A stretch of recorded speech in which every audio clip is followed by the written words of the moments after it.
Just 10 minutes before school.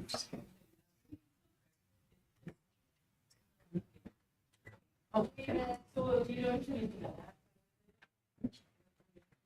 I can take it. Scott will be here. Yeah. So excited about that. I bet you are. Sure, I'll mess up somewhere, but It's not real. tell me. We're Robert's Rule of Order, pretty laissez-faire.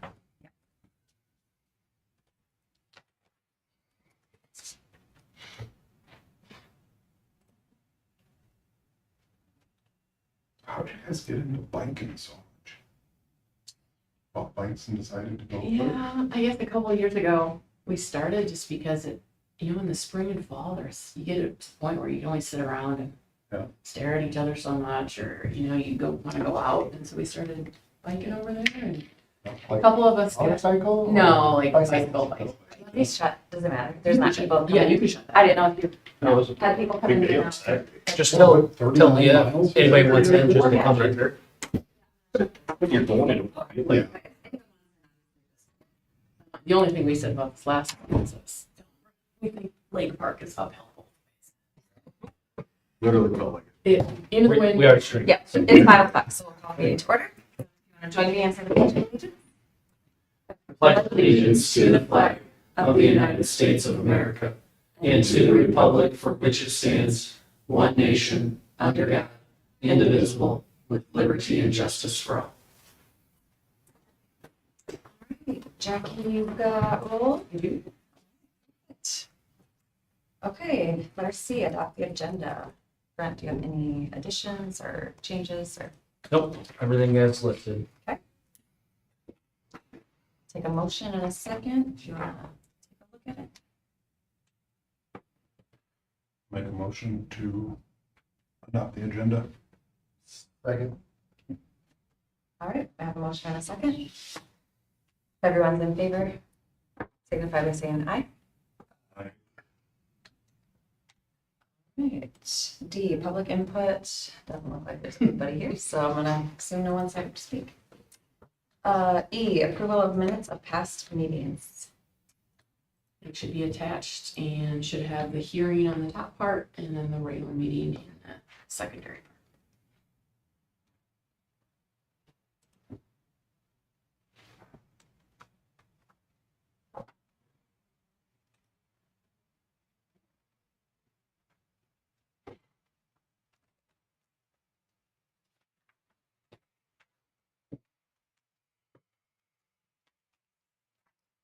Whenever you're ready, I'll take a motion in a second to approve the minutes from last meeting. I'll make a motion to approve the minutes from last meeting. Second. Okay, we have a motion in a second. Everyone in favor? Aye. Aye. Motion carried. All right, F, approval of financial items. We'll start with the financial reports. If you would click on number 2, and I will start with the casino fund balance. Last month, Mr. Postman had asked for just sort of an overview of the casino fund since we had a couple new members. As you can see on the report, we started getting those non-compete dollars as a school district after August 2011, and received payments to date is a little close to $2.6 million. And then the various programs that we've funded are listed there. And if anybody wants any detail of any of those funds or those funding sources, I can get that to you as well.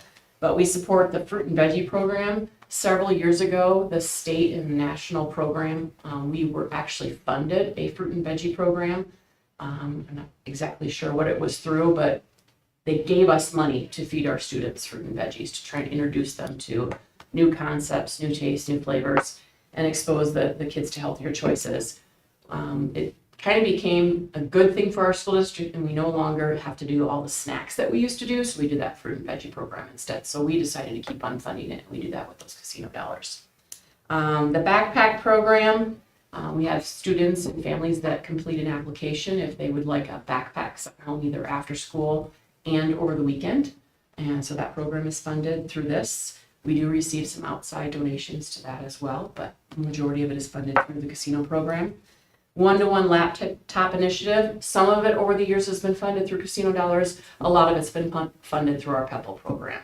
So just so you know that our PEPAL fund. School supplies and curriculum and textbooks, as you can see there, it's close to $700,000 between the two. Anything from the school supplies that we offer our families in the fall to curriculum choices throughout the year we funded through the casino program. And then the after prom and after grad program over the years, we've funded those two things to try and help those programs out so that they don't have to fundraise quite as big for those. So majority of it is right there. And as you can see, we still have a fairly significant fund balance. And every year we have to report to the casino on the Lyon County Riverboat Foundation to let them know how we're spending our dollars and how we're going to commit to future spending of our dollars. So it's kind of a real big overview. If anybody has any more specific questions? The next one is called 724 Money. That's just an overview of all of our account balances as far as savings dollars. It's not our checking accounts. That's not what I'm using to pay the bills. This is true like money markets and savings. And the reason that I'm giving you that is so that you can kind of see where our bond dollars have been split up between the few banks. And then of our $2.5 million bond, 2524 that we just did this last winter, we've spent around almost 1.3 million of it. So we have about 1.2 million left of that to finish the construction project in the playground. So we're kind of right on course with halfway through it all. So ABC Creative has been $245,000 for our playgrounds. Visions is a little over 1 million for the bus barn and the middle school bridge, and miscellaneous things like certified testing, soil testing, some bond fees, portable toilets, that kind of thing, is around $21,000. So on that. And the next fund, next report, special revenue fund. I don't have a lot to report, so I just kind of went over some of those things with the playground and save, but management, in some of your bills, you'll see that we wrote a fairly significant check to Frontier Insurance for our property and casualty insurance. So management only has $37,000 in it, so we will run at a negative in the upcoming months as I report to you, but you have to remember that we did approve a $500,000 levy for management with our budget approval back in April. So over the course of the months, we'll be at a positive, we'll be back to a positive. So that's all I have to report on special revenue. And then the next one, activity report.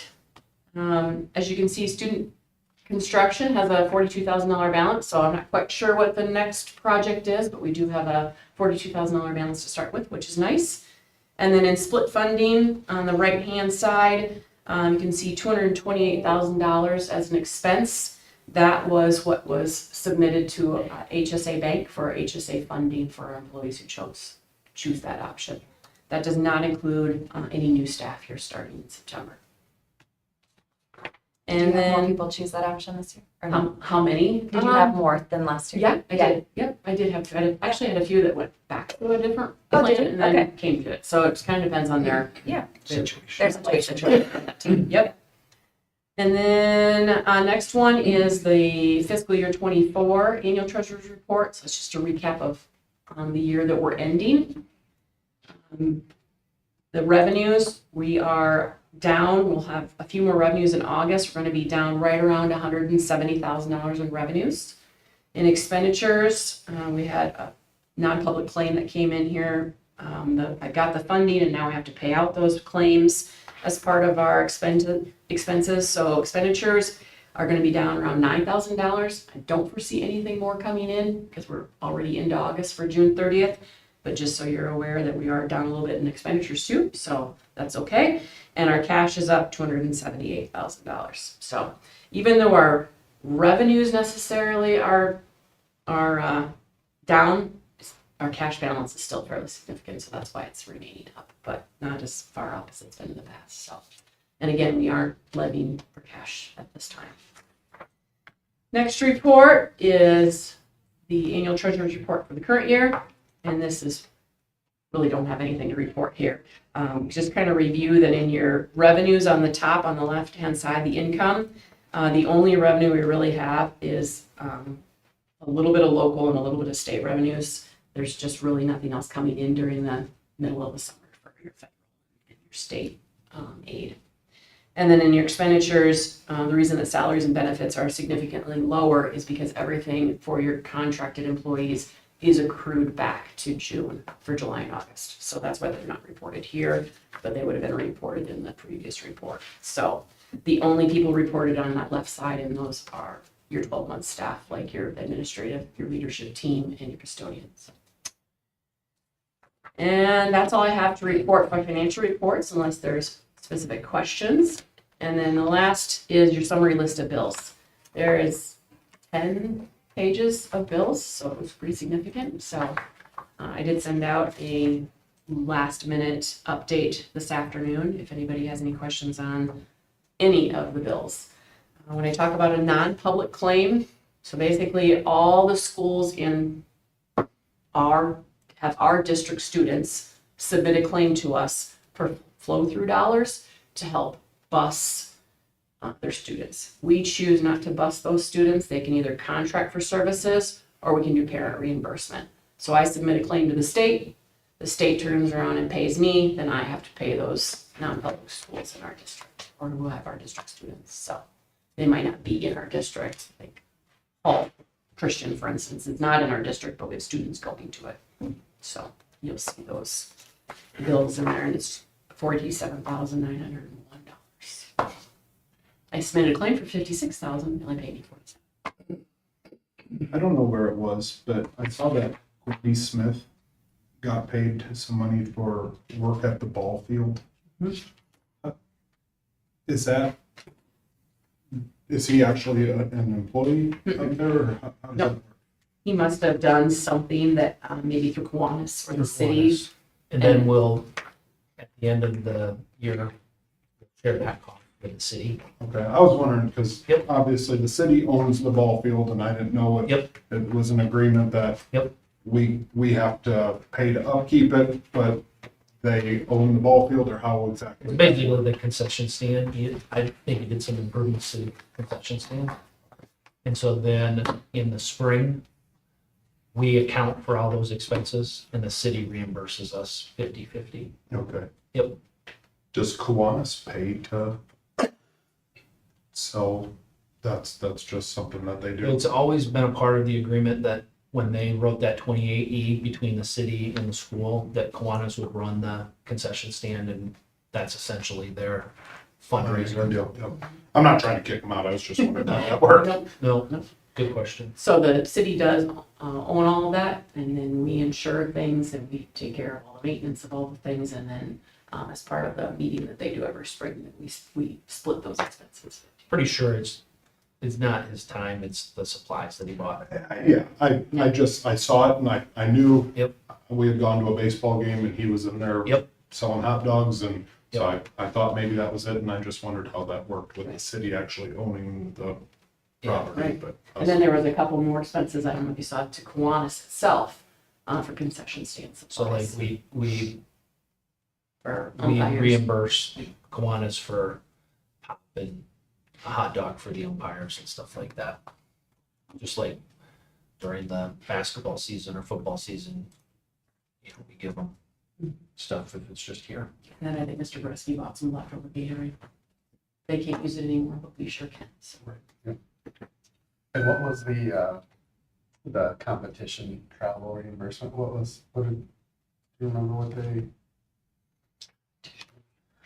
there's a few reimbursements for listed under competition travel supplies. Could have been a camp. Oh, and like US Bank possibly, or was there a specific vendor? It's individual. Okay, can you give me a name? Was it maybe the robotics? Oh, it was for all your Lego League families. Yeah, that's. I saw Tracy. hold Yep. it. Yeah, like that. Okay. Okay. Yep. Sounds good. So when they did the fundraising, then it all came to the school, and then we reimbursed the parents. up to Based a certain upon dollar. Yep, based upon the For like their student, that's their Yep. student's reimbursement. Correct. Yeah. Gotcha. Yep. Cool. Very good questions. There wasn't an error on my part. I had some fat fingers today. FEH does not get paid $263,767. That's actually Visions. The email came from FEH, and for some reason, my mind stuck on FEH. So that check has been voided and it's been made payable to Visions for their 5th installment.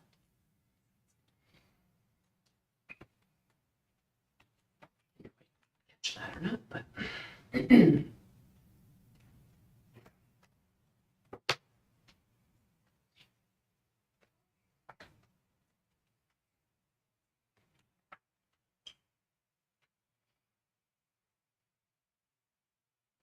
Prism went on here twice, or did I just imagine it?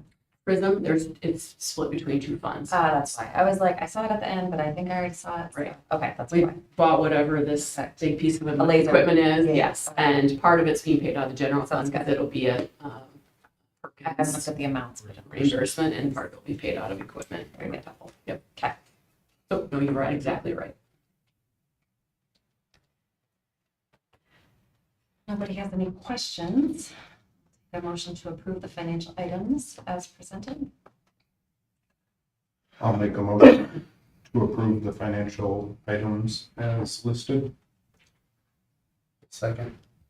Okay, we have a motion and a second. All in favor signify by saying aye. Aye. Motion carried. G, administrative reports and discussion items. Recognition and congratulations to students, staff, and community. You bet. Mr. Poletsky sent me kind of the baseball postseason awards, so I've listed those here. Quickly going over that, Ryan Chase and Reese Vanderzee were named academic all-conference. Matt Elbert was honorable mention.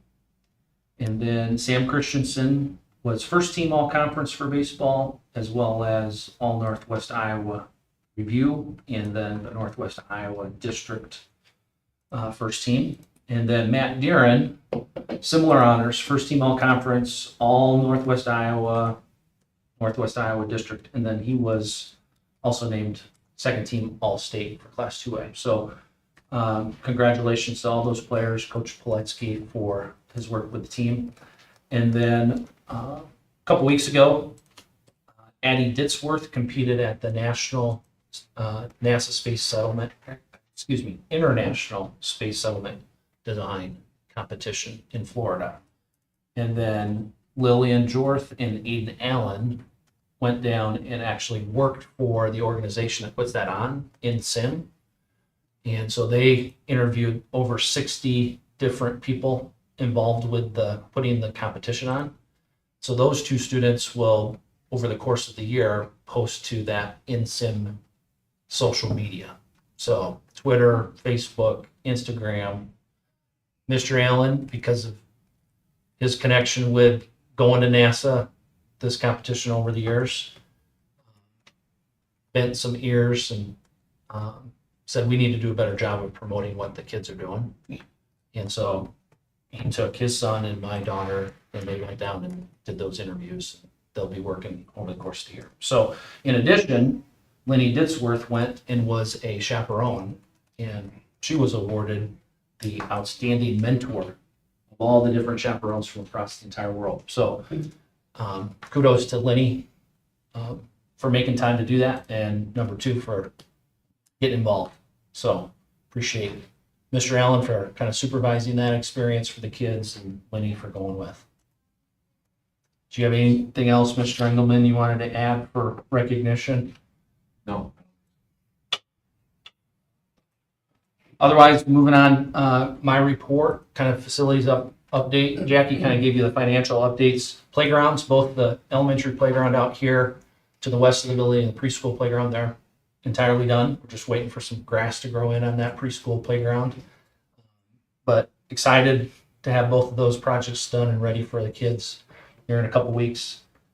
Kids Club actually brought their bus up today with the load full. They played on the new playground equipment. So it's fun to see that was used already. Do a test run. Test run, exactly. The bridge is, I would say, 90% complete. They just have to paint the railings, and we're waiting for during the kind of deconstruction, the key fob, the keyless entry, was damaged. So we can lock the door, we just can't keyless entry. So staff will just have to enter as they have been without it. Everything, once the kids are here, is ready to go for that fire exit. Again, it's not open in the mornings. Kids enter in other places in the building, but it's fully operational and we can use it. So just wait for some paint and keyless entry for the bridge. If you've driven by the bus barn this weekend, you saw they were doing the internal pour of the concrete. So that's exciting. That's going to cure for a couple days, and then they'll begin kind of the interior construction. We'll get garage doors and the firewall, in addition to there's an office space or a bathroom and some internal spaces in there that will be done after the concrete cures. And then you've probably also seen Henning has been working on the underground utilities, connecting that as well. So a lot of work going on out there. Still on track for kind of a mid-October finish for that. And then as far as kind of the permitting and the annexation, there's a city council has a public hearing here in 2 weeks. So on the 26th, we should have that final hoop to jump through, and that should be annexed by the city, and we should have all the school's property for the bus barn in the city's property, and the only property that will remain in the county is the current FFA kind of farm and the buildings itself. So things are moving well with all the summer projects. And then I also put on here in my report just a conversation for us to have about broadcasting on YouTube, whether we continue to do that or if we move away from that.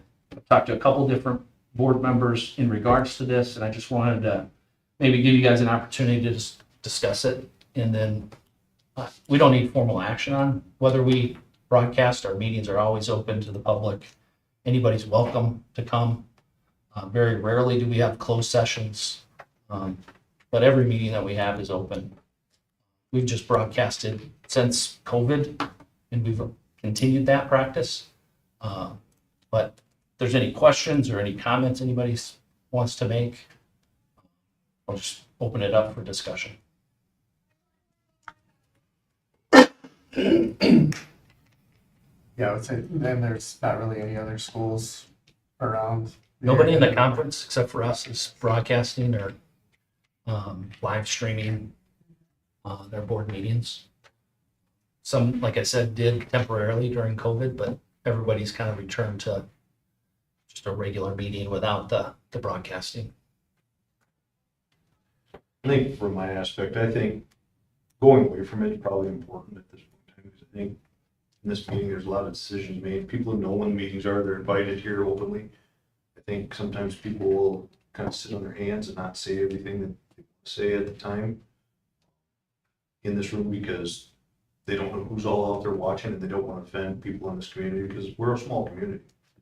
And so I think at this point in time, I'd be in favor of definitely broadcast. Yeah, I can definitely tell the discussion in the room seems like it's prohibited a little bit just because of fear of what, everybody is seeing, or not like we're,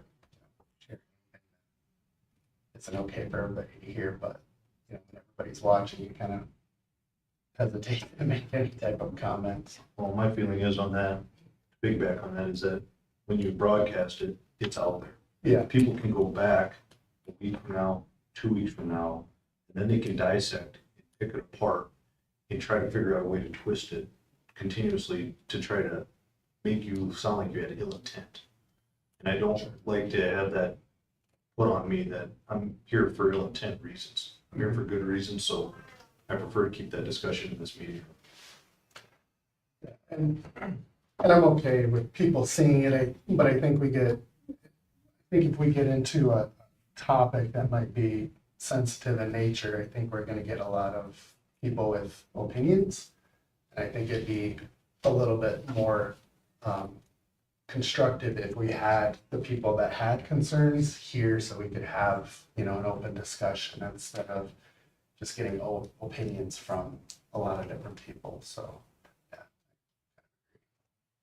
I think from the outside, appointing you onto the board and you onto the board, I don't think that if people just saw what happened in the meeting, Matt was nominated, got a second, all in favor, say aye, and it was done. And I think a lot of people were probably like, that's all the discussion that was had. Well, there was discussion, but it was discussed prior to the meeting. And, obviously at that point you have to do it one-on-one because you can't do it in a group of three. And I think the best discussions are gonna be had when 5 people can all throw their opinion out in the middle of a ring. And I get, if you're sitting at home watching on YouTube right now, I can get where they're like, what are they trying to hide? Well, we're not trying to hide anything. Come sit on chairs. Yeah, I definitely do agree with you, Craig, that 2 weeks from now, somebody looks back on a video, well, Scott said this. Well, if you were in the room, you maybe would have understood, Because I deal with this outside of this too, that anytime somebody goes back, they'll dissect your conversation and they'll pull out what they think is ill intent, even though you maybe didn't verbally mean it that way when you said it. But when you're in this room, you can feel the vibe that the person's trying to portray. Yep. Not when you sit and look at a video 2 to 3 weeks later. I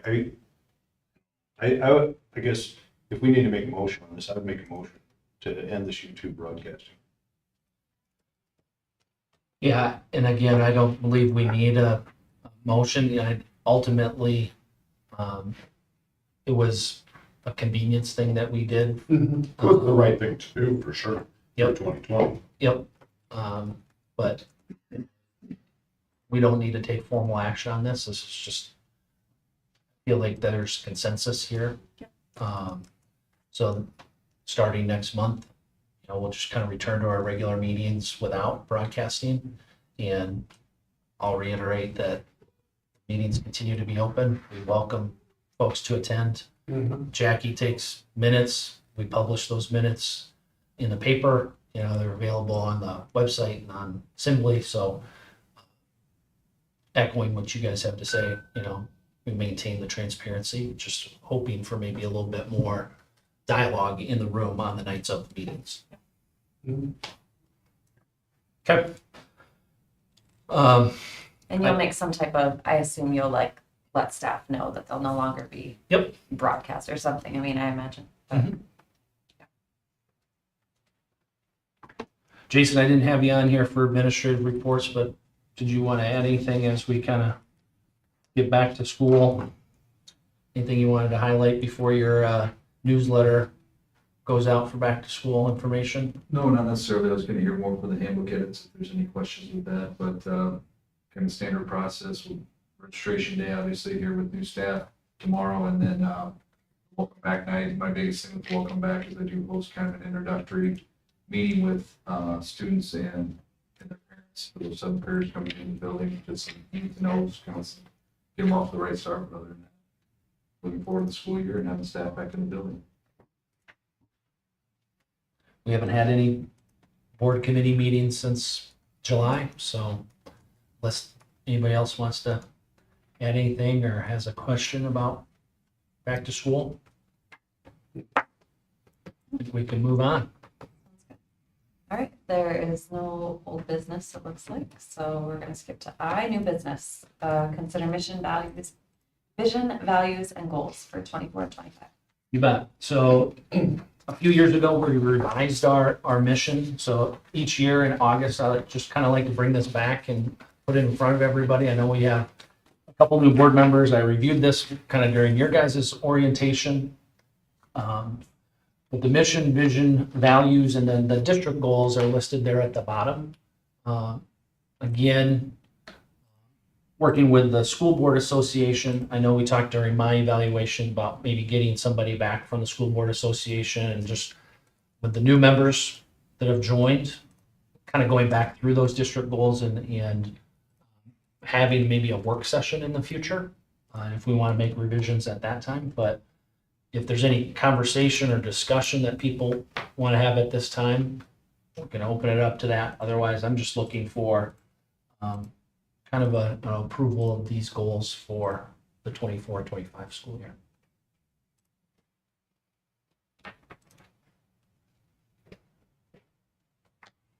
Make a motion that we approve the mission, vision, values, and goals. I'll second.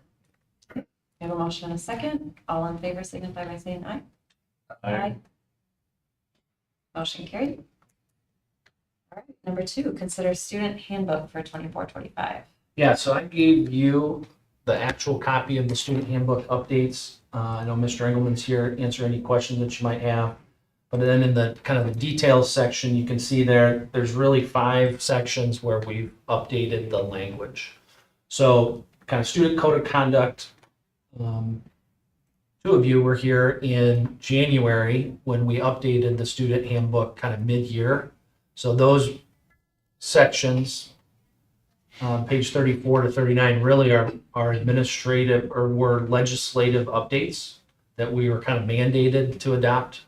Every school across the state had to publish kind of their levels of intervention for students that are being disciplined. So you can kind of see that on those pages. Otherwise, the remaining edits are revisions from either Mr. Harmon or Mr. Engelman. So some language clarification there on page 49 in regards to PBIS, which stands for Positive Behavior Interventions and Supports. So students that kind of have been identified that need some extra help with their behavior, there's a multiple step process there that's outlined. Academic eligibility is another one of those legislative changes that was passed this last winter. And so previously, if you failed a class at the high school level, the end of the semester, you had to sit out 30 calendar days. Now they've changed that, revised that back to 20 calendar days. So we're, recommending that we follow the law. So 20 calendar days.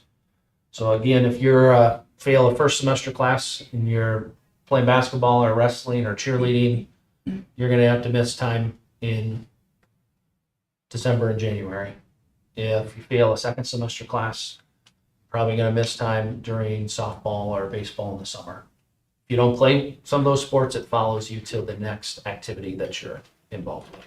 So again, just to kind of create some consistency, that's why we changed those days there. And then Mr. Engelman just kind of cleaned up. We've got a quarter grade report and then midterm as well. So there's just some language changes there, kind of a interim ineligible time period. Academic integrity, the use of artificial intelligence, AI, burst upon the scene last year. So Mr. Engelman just added some language to reference that. And then kind of open campus. We have a closed campus at the secondary level unless you're a senior. So if you're leaving the building, your parents need to essentially tell us that you're leaving the building. Anything you want to add on any of those things, Mr. Engelman? Well, a lot of it was just kind of cleaning up some things. It was legislation. Want to mimic kind of what the state's doing, not be over punitive. Yeah, that came from the association there. And artificial intelligence is going to be ongoing. That's obviously falls into our academic integrity, but it's going to be something we continue to monitor. Maybe just not so much in the handbook as far as just our classroom expectations and guidance for teachers to hopefully negate that a little bit and kind of, again, identifying what's the proper use of AI and what's the improper use of AI. And do you have ways to identify the use of it? There are some programs out there, but nothing is no silver bullet for it. So it's kind of one of those get to know your students really well and understand what their writing looks like, and more frequent checks. It's not just give an assignment 2 weeks later, turn it in. It's what's happening during that process. So hopefully we're doing that anyways, but there's a lot of AI out there. So a lot of tech advancement, so that we got to try to. And AI is a technology tool, right? There's good things that go with it, and there's bad things that go with it. I referenced Mr. Allen earlier about NASA, right? So we got a robotics, high school robotics team. during the middle of the winter, Mr. Allen's talking about, yeah, we're using AI to make our robot better, right? So we can do more things on that field. But in the same token, we want kids doing their own work at the same time. So you want to leverage the tool. You don't want the tool necessarily to do the work for you. I know we had talked about it before, but has there been any talk further about a cell phone ban or anything like that? You're going to want to talk a little bit about how you address cell phones and, you know, some of the things that you bought this year. Yep. So, what we ended up purchasing this year is we were one time consistent with, we had, you know, put it on a countertop. We had designated countertop spaces, but then obviously in math, they got to where they submitted their work on their cell phones. So it became inconsistent amongst different places. So we went back to a consistent approach. We're gonna have pocket charts in each of the room hanging on the wall. Steve Screw went around and put them, everyone's got the same thing, the same room, it's across the board, whether you're in study hall, special ed room, or a regular classroom. And the consequences are, the tiered system is still in effect, where if you're caught using it appropriately, if you're caught using it you're not supposed to, it's taken, back to you, taken again, it happened. Second time through, parents are gonna have it, or come get it, and the third time it's just not allowed. It's hard, it's another one of those tech tools that they do use in the classroom from time to time. But how they're using it is kind of what we're after. The hard thing with a ban, and talking to some folks is, again, there's a lot of policing that goes involved with that. So it's how much do you want the staff to police it versus instruct? You know, they're constantly, because as much as we'd like to believe the kids would abide by our wishes and keep those things at home, we know that's not always the case. And so finding the best way to do that and getting everybody on the same page. People still think they need it for, you know, obviously emergency calls and getting in touch with their kid, but we have phones in the office to do that.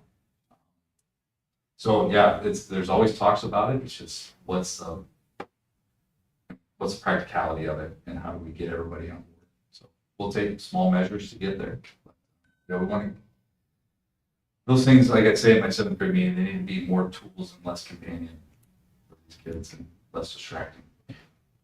Is there really a spot where a cell phone would ever be needed as a tool? I mean, I got through school just fine without it.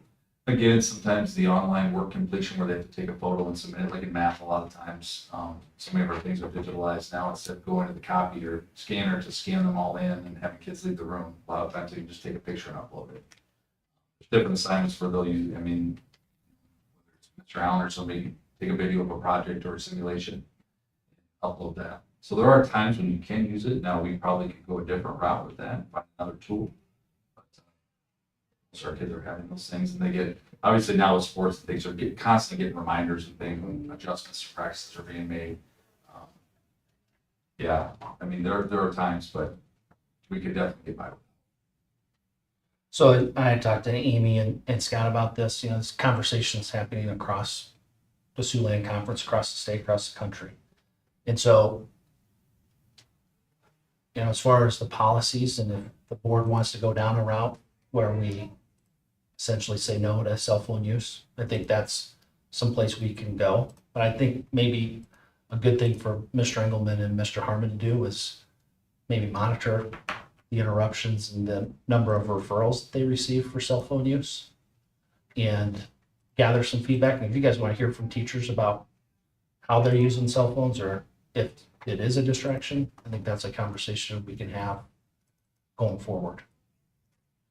Yeah, I think first when I first thought about this whole thing, seeing it out there on Facebook, how some schools are doing this, I was like, great. But the more I thought about it and sit back and ponder it, I think this is more of a, you know, this is more in our educators' hands.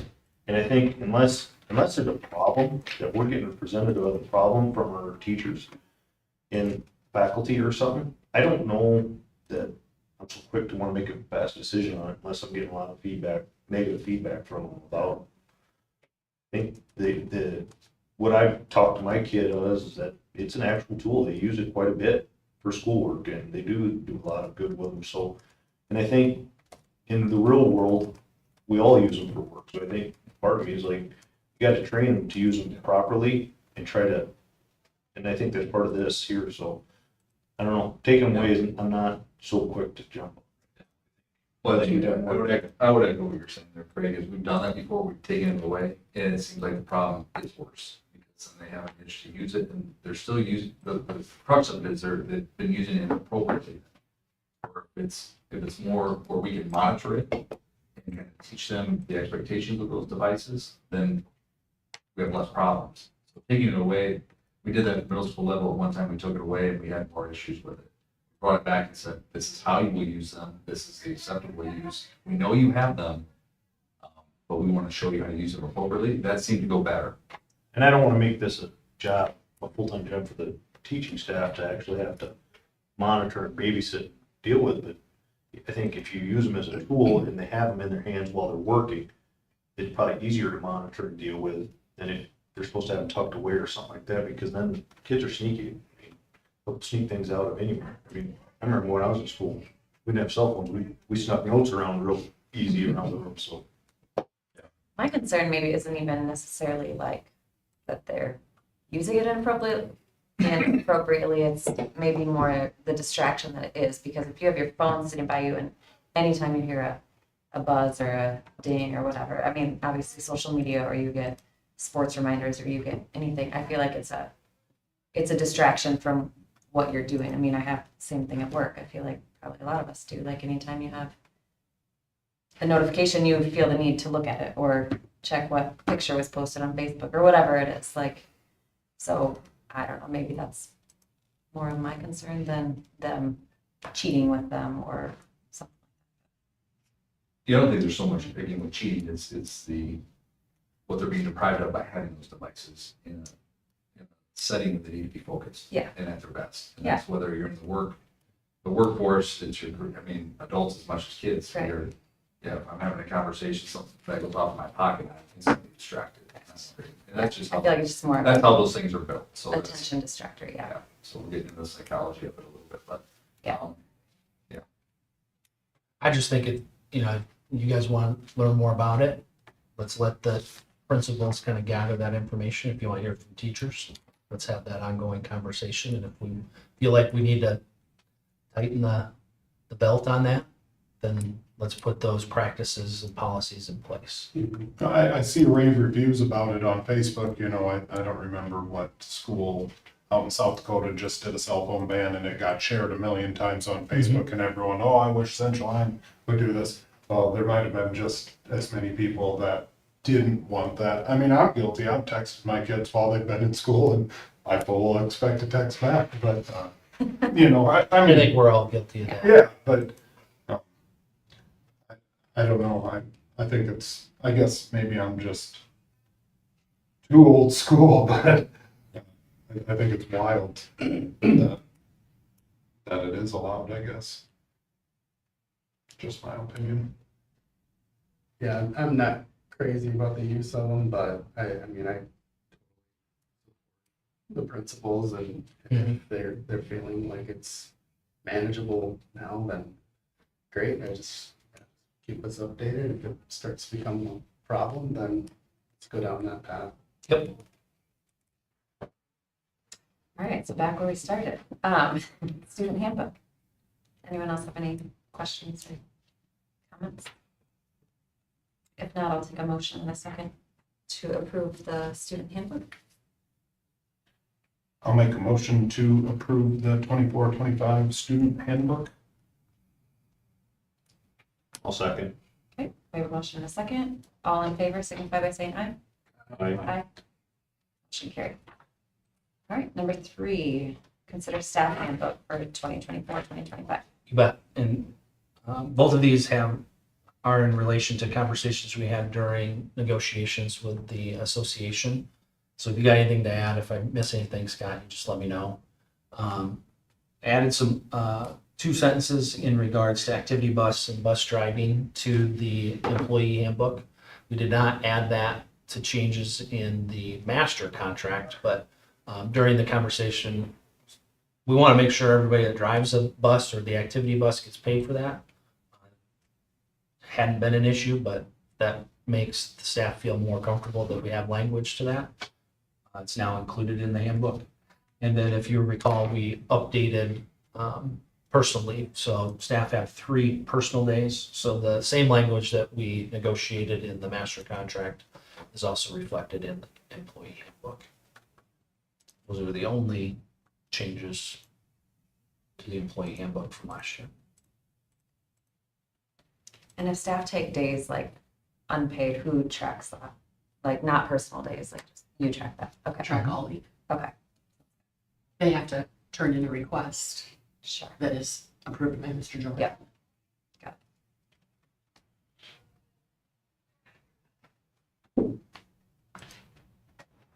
Any questions or comments on the staff handbook? No, I'll take a motion in a second to approve the staff handbook as presented. Make the motion to approve staff handbook. I'll second. Okay, we have a motion in a second. All in favor, signify by saying aye. Aye. Motion carried. Number 4, consider IASB legislative priorities. So each fall, we're asked to submit our priorities prior to the school board convention in regards to what we'll kind of lobby for once the legislative session begins. I included a list of 5 priorities. 4 of the 5 are the same as last year. The one that is different there is the public school innovation priority. A year ago, if you recall, we had included kind of non-public school vouchers, kind of ESAs, those educational savings accounts. From my observation the last 2 years, that ship has left the building, so we can kind of change what we want to spend our time talking about and trying to convince our legislators down in Des Moines about. If you were to pull up that platform, it gives you more details on each of those. So that's why I try to give you the page numbers and reference. But if approved, I'll submit these to the School Board Association and then also the similar kind of corresponding ones. We're also a member of the Rural School Advocates of Iowa. That's what RSAI stands for. Iowa School Board Association obviously is all schools. The rural schools is, like it says, schools that are rural. So it typically excludes your urban and suburban districts around the population centers across the state.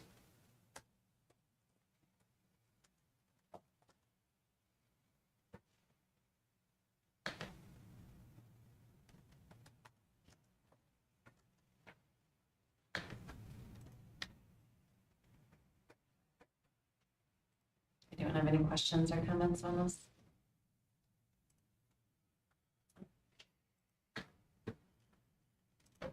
All right, whenever you're ready, I'll take a motion to follow the priorities. Let's see. Submit the priorities as listed in number 4 to IASB and RSAI. I'll make a motion to approve submission of the priorities to Iowa School Board and RSAI. It's listed. Second. Motion and a second. All in favor signify by saying aye. All opposed? Motion carried. All right, number 5, consider open enrollment requests. So there's 3 open enrollments. We'll probably have more now that registration has started. One of these is student 2, Central Lyon, and then 2 of these are students that are attending other districts. Student that has requested to George Little Rock is starting preschool, and then the Rock Valley student is a student that has attended Rock Valley schools, so they're continuing. Law has really, this is one of these pieces of legislation that's kind of went back and forth. So this last legislative session, they reinstituted a deadline, March 1st deadline for open enrollment requests. So going forward, their school year, if we get a open enrollment request, there's only a certain list of criteria that says we have to allow it. Otherwise, we can say no. If it's a resident student that wants to go to George, they come to us in the middle of October, we can say no. You missed the deadline. Okay? But in these instances, if you're starting school, right, preschool or kindergarten, we can't deny it. Parent has that choice to send their kid where they want to. If a student has been attending a previous district, they can continue to attend if their family's moved and they want to keep going where they were. There's a list of 5 or 6 criteria. So as I bring these to you, know that you're going to have some choice now where you maybe haven't had in the past. Last couple years, really You couldn't really deny. couldn't say no. If they wanted to change schools, they could change schools. But now we've got to be given that authority back again. We're in this weird transition this year, right? So What was their reasoning behind that? Did they just go on? allows schools to plan, right? Sure. And prepare for staffing. That's why it's kind of a March deadline. Yep. So if you need to add staff or if you need to reduce staff, you can make those decisions based upon who's in your building right now. So that's kind of the intent. Did the first child there that's coming into Central Lyon, did they attend Central Lyon last year or were they over? They're in West Lyon. Yep.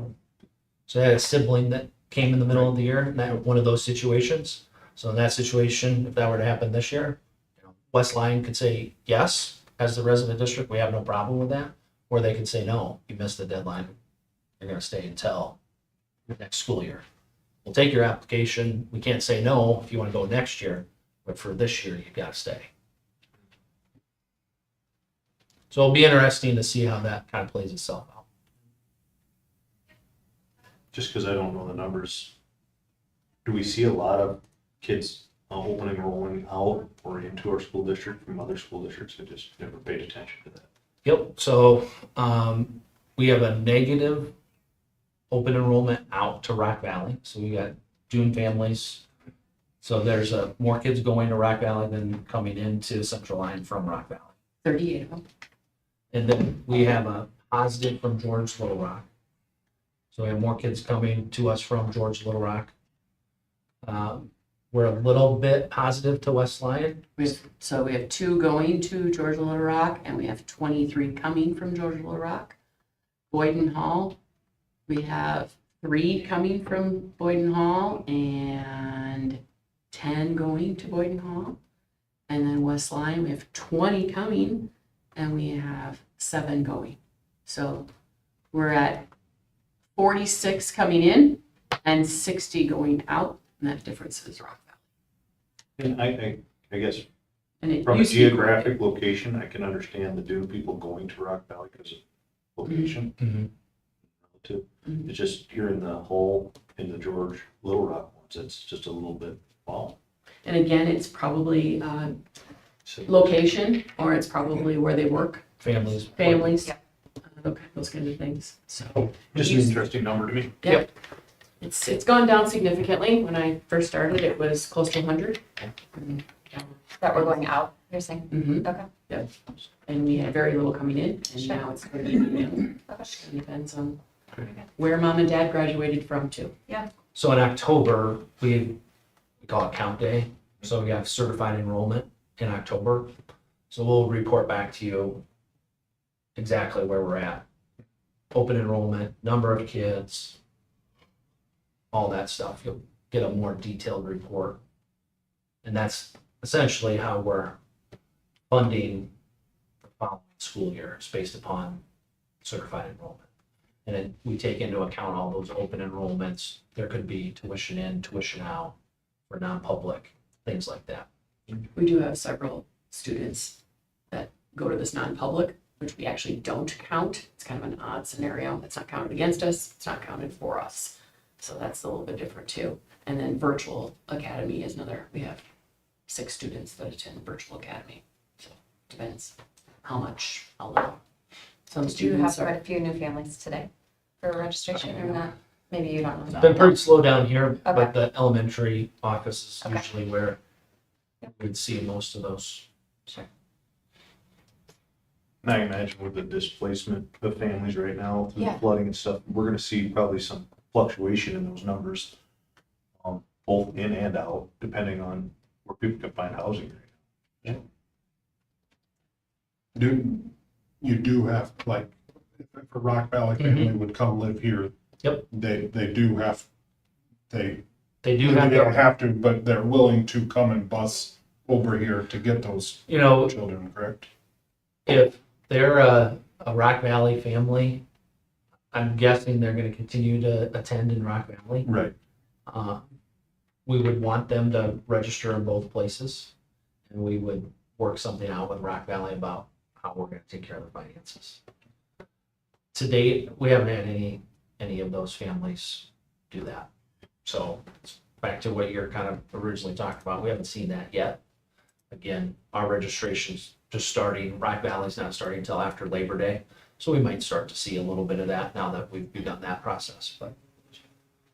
We had a conversation just amongst the office staff this morning of families that we believe are displaced, and we only knew of one family that actually left the district, and I think that was planned even before the flood. So we're not feeling it that we know of yet. Yep.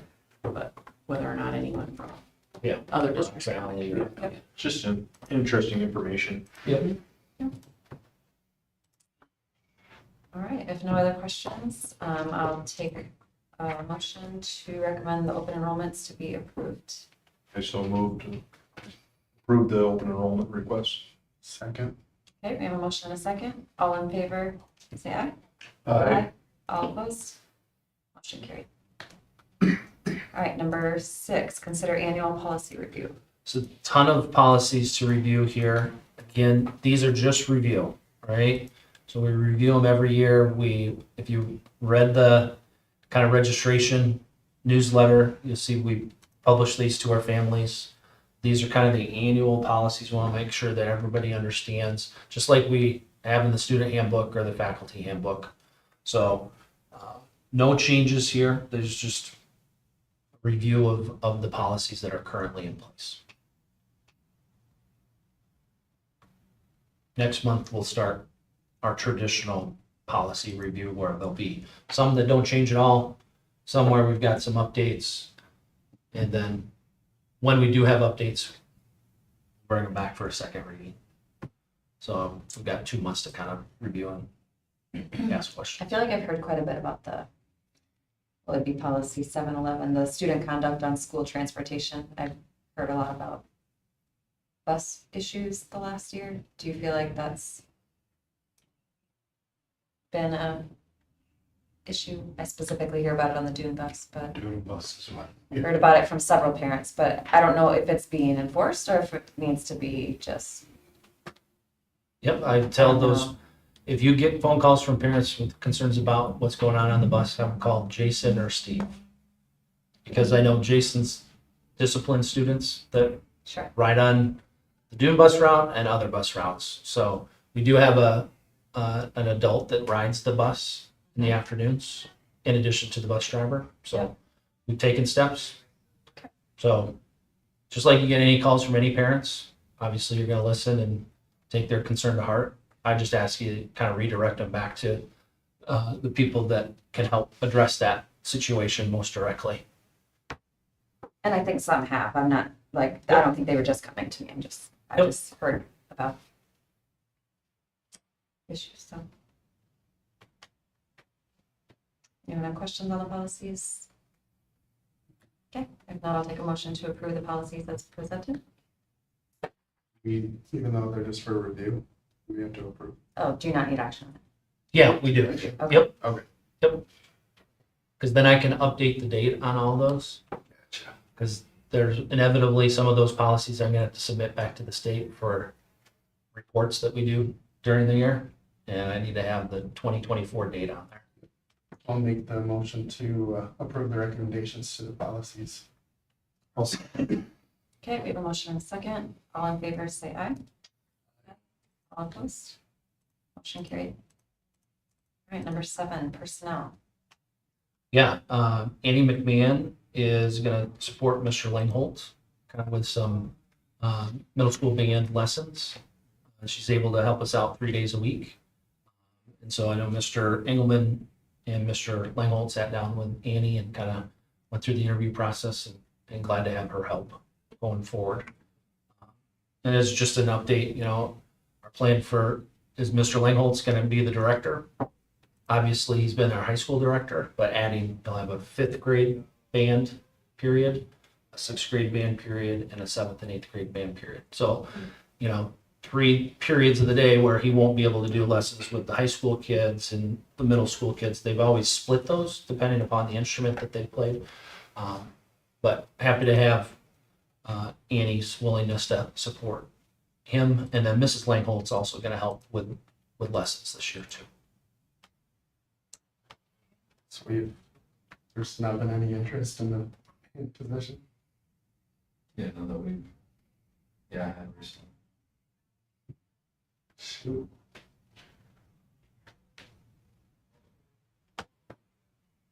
All right, I'll take a recommendation to approve the hiring of Annie McMahon. I'll make a motion to approve the hiring of Annie McMahon. I'll second. Okay, motion and a second. All in favor, say aye. I All opposed? Motion carried. All right, Jay, announcements and dates to remember. Just put on kind of our items coming up over the course of the next month. My screen is updating here. Maybe. Tomorrow, I'll just tell you briefly as this tries to load, new teacher orientation, so we'll have our 6 new staff members here tomorrow, and then also on Wednesday. Next Tuesday night, I know there was an error in my back to school letter, but next Tuesday, the 20th, from 5 to 7 will be open house. Families, all ages, TK through 12, come in for open house, drop off their stuff, meet their teacher. Like Mr. Engelman said, he's going to have a little session, kind of an orientation session for 7th grade families. And then we've got teachers that Wednesday and Thursday, and kids will be walking our hallways Friday the 23rd. Full day of school. No Friday night football other than a scrimmage versus, I believe it's Lamar's again. But no regular Friday night football until the following Friday. And then you can see there's a couple events going on. But our next school board meeting is scheduled for September 9th. Same night as TK kindergarten parent teacher conferences, or they kind of have during the day and into the evening. So I don't foresee that being a conflict. And then there's JVR and JV football that Monday night. So anybody have any conflicts with the 9th? nope. I'll have a TK conference, but I'll just plan it around. 5 o'clock, like we kind of moved to, works for everybody.